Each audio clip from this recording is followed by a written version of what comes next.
문재인 대통령의 추가 경정 예산안 시정 연설과 관련해서 여당은 일자리 문제 해결을 국민 앞에 호소한 절박한 연설이라고 평가했지만 야당은 추경의 목적과 소통 방식이 잘못됐다고 비판했습니다.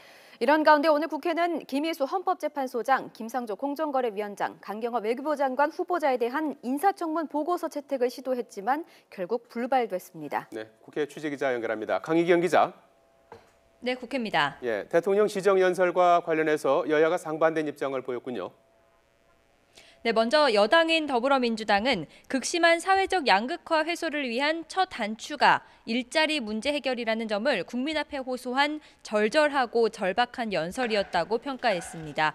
이어 대통령이 직접 나서 서민경제 활성화를 도모하겠다는 점을 매우 환영한다면서 일자리 추경이 만장일치로 통과되도록 야당의 적극적인 협조를 간곡히 요청했습니다. 다만 야권에서는 대통령이 국회를 찾아 직접 연설한 것은 긍정적으로 평가하면서도 이번 추경의 목적과 방식이 근본적으로 잘못됐다고 비판했습니다. 자유한국당 정용기 원내수석 대변인은 시정연설이 언발의 오줌 누기식의 일자리 대책으로만 나열됐다면서 법과 원칙에 어긋나는 추경안에는 합의할 수 없다고 선을 그었습니다. 이와 함께 자신이 제시한 인사원칙 붕괴에 대해서는 이런 반구도 없다는 점이 놀랍다면서 말로는 협치와 국회 존중을 내세웠지만 실제로는 일방적 협조 요구와 밀어붙이기 의지를 통보한 것이었다고 비판했습니다. 국민의당 최명길 원내대변인도 추경을 통해 일자리 문제가 다뤄지는 게 과연 최선의 방안인지 따져봐야 한다면서 구조개혁 없는 공무원 증원은 원칙적으로 반대한다고 비판했습니다.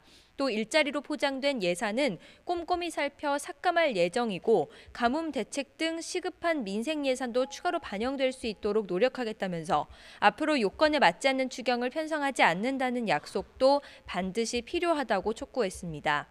바른정당 오신환 대변인도 청년 실업, 소득 양극화 등 장기적, 구조적 관점에서 풀어야 할 문제를 추경으로 해결한다는 건 논리적 모순이고 공무원 12,000명 채용은 국가 재정과 직결되는 사안인데 이를 사회적 합의 없이 추진하는 건 문제라고 지적했습니다.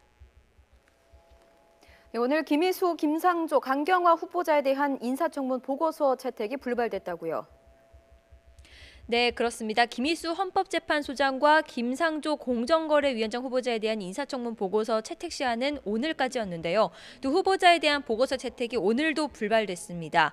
먼저 김희수 후보자 인사청문 특위는 오전에 간사회동이 예정돼 있었지만 무산됐고 결국 전체 회의 일정도 잡지 못해서 보고서 채택이 이루어지지 못했습니다. 김상조 후보자 보고서 채택을 위한 정무위원회도 오후에 전체 회의가 예정돼 있었는데요.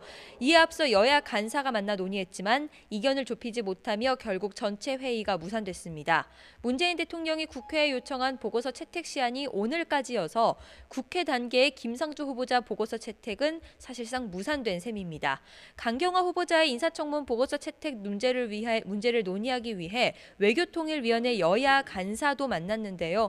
회동을 마친 뒤 더불어민주당 김경협 간사는 자유한국당과 국민의당, 바른정당 등 야3당이 한 목소리로 강 후보자를 부적격으로 판단하고 보고서 채택을 반대하는 것으로 보인다고 밝혔습니다. 결국 사당 간사는 보고서 채택을 위한 전체 회의 일정조차 잡지 못한 채 회동을 마쳤습니다.